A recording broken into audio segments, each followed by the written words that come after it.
오늘 우리가 읽은 열처녀 비유에 대한 말씀은 우리들이 익히 이렇게 들어서 알고 있는 말씀입니다.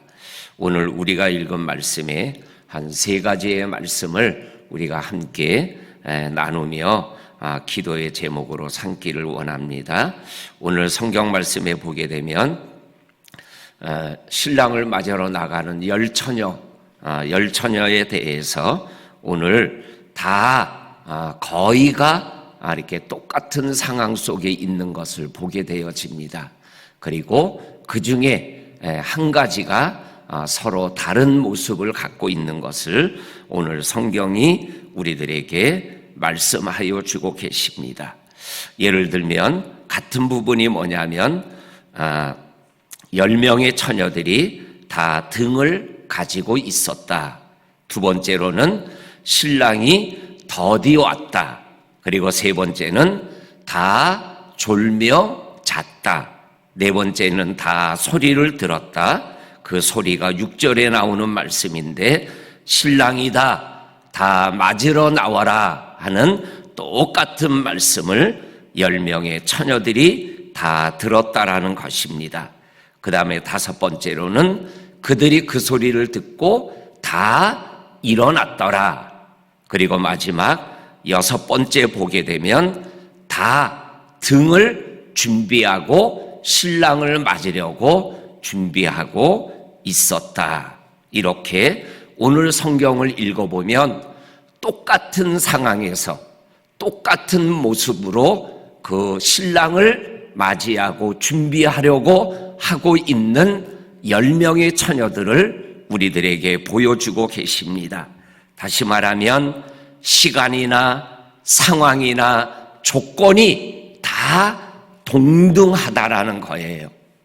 너와 내가 이러한 것들 때문에 차이가 있다라고 말할 수 없는 똑같은 상황 속에서 살아가고 있는 것을 우리들이 말씀하여 주고 계십니다.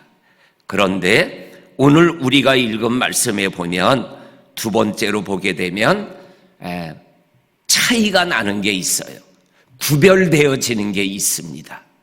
그것이 뭐냐면 오늘 우리가 읽은 말씀 3절과 4절에 보게 되면 미련한 자들은 등을 가지되 기름을 가지지 아니하였고 슬기 있는 자들은 그릇에 기름을 담아 등과 함께 가져갔다라고 말씀하여 주고 계십니다.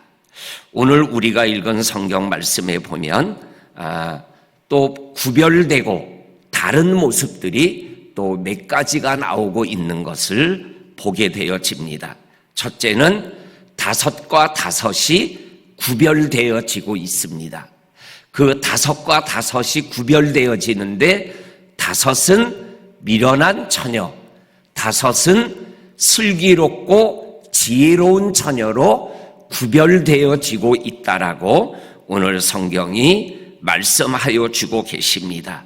그리고 또한 우리가 읽은 10절과 11절에 있는 말씀에 보면 아주 분명하게 구별되어져 있는 모습을 읽어보게 됩니다. 들어가는 5명의 처녀와 문이 닫혀서 들어가지 못하는 5 처녀가 있음을 우리들에게 말씀하고 있는 것을 읽어보게 되어집니다. 그런데 이러한 차이를 만들어내는 것이 딱 하나, 다른 것 하나가 있더라. 그것이 오늘 조금 전에 읽어드렸던 3절과 4절에 똑같이 등을 준비했지만 그러나 미련한 처녀는 기름을 준비하지 못했고 또한 슬기로운 처녀는 기름을 준비하였다. 이 차이가 기름을 준비했느냐 안 했느냐의 차이가 미련하냐 미련하지 않느냐 슬기롭느냐 슬기롭지 않느냐를 구별하고 더 나아가서는 들어가느냐 못 들어가느냐를 구분하는 구분점이 되고 있다라고 오늘 성경은 우리들에게 분명하게 말씀하여 주고 있습니다. 오늘 성경은 우리들에게 13절에서 마지막 결론에서 이렇게 말씀합니다. 그런즉 깨어 있으라. 너희는 그 날과 그 때를 알지 못하기 때문이다. 여기에서 깨어 있으라 라는 이 깨어 있으라는 것은 신랑이 온다. 다 나와 맞아라. 그랬더니 그들이 자다가 졸다가 깨어 일어났다 라는 그러한 의미의 깨어 있음이 아니에요. 여기에 나오는 깨어 있음의 진정한 의미는 기름을 준비하는 것은 깨어 있는 자의 모습이고, 기름을 준비하지 못한 자는 육신적으로 깨어 있는 것 같지만 그러나 영적으로는 잠을 자고 있는 것이다 라고 말씀하고 있는 것입니다. 그래서 이 오늘 깨어 있어라 라는 말씀과 거의 똑같이 사용되어지는 말씀이 뭐냐면 준비하라 라는 말씀이에요. 우리가 어저께 나누었던 말씀에 보게 되면 준비하라는 말씀이 나와요. 준비해라.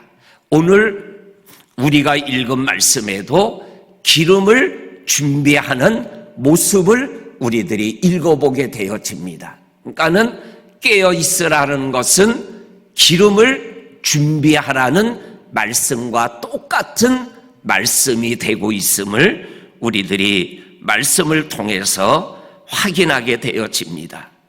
그렇습니다. 이 기름을 준비하고 안 하고의 문제가 우리의 삶을 이렇게 나누게 되어진다라는 것입니다. 그러면 오늘 성경에서 기름이 뭐냐라는 것에 대하여 기름은 뭐다라고 설명해 주고 있지는 않지만, 그러나 이 말씀을 묵상하고 또한 이렇게 해석하는 그 학자들의 책을 읽어보면 거의가 대부분이 이 기름은 성령을 상징한다 이렇게 말씀하여 주고 계셔요. 그런데 오늘 우리가 읽은 성경 말씀에 보게 되면 신랑이 온다, 맞이하라 라는 말을 들었을 때 졸고 자다 일어난 10명의 처녀 중에 미련한 5 처녀가 슬기로운 5 처녀에게 내 등불이 꺼져가고 있다. 기름을 좀 빌려다오. 그랬더니 이 슬기로운 처녀의 대답이 뭐예요? 너와 내가 같이 쓰기에는 기름이 좀 부족한 것 같구나. 너 빨리 가서 기름을 사오는 게 차라리 좋을 듯하다. 그랬더니 미련한 처녀가 기름을 사겠다고, 신랑이 온다라는 소리를 들었는데 기름을 사겠다고 뒤돌아 뛰어가고 있다라는 거예요. 그런데 우리가 아는 대로 기름, 성령을 상징하는 기름은 뭐예요? 살 수 있는 거예요? 없는 거예요? 살 수 없는 거잖아요. 우리의 믿음의 길에서 이 미련한 5 처녀의 모습이 기름을 준비하지 못한 그 이유가 뭐냐? 기름을 뭐예요? 살 수 있다라고 생각하고 뛰어가는 이 모습 앞에서 뭐예요? 어리석은 처녀의 모습을 보게 되어지는 거죠. 우리 성도님들의 믿음의 여정에서 정말로 우리가 믿음의 길을 걸어가는 것은 내가 기름을 사는 것이 아니라 기름을 하나님으로부터 받아야 되는 거죠.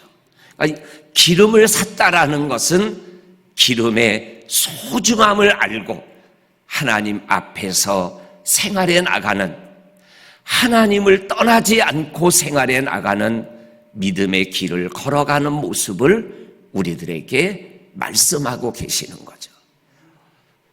다른 말로 표현하면 오늘 이 새벽 우리가 지금 이 자리에 있는 게 기름을 채우는 시간이 되는 거죠.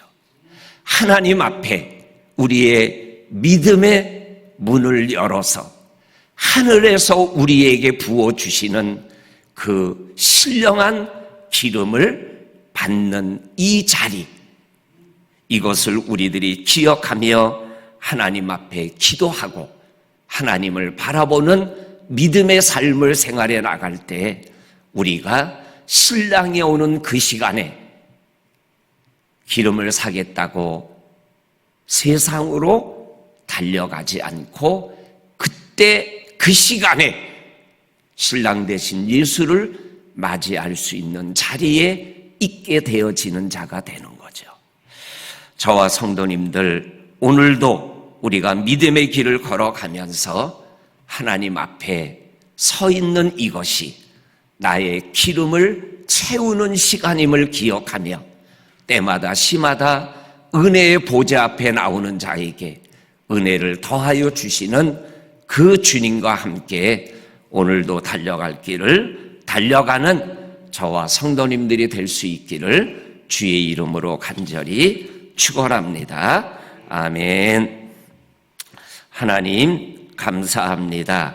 오늘도 우리들에게 이 새벽 주의 전에 나오게 하셔서 하나님이 주시는 은혜를 사모하게 하시고 하나님이 채워주시는 기름을 채우며 하루를 시작하게 하시니 감사합니다. 오늘도 믿음의 주여 온전케 하시는 예수를 바라보며 오늘도 믿음길을 걸어가는 저와 성도님들이 되게 하여 주시옵소서.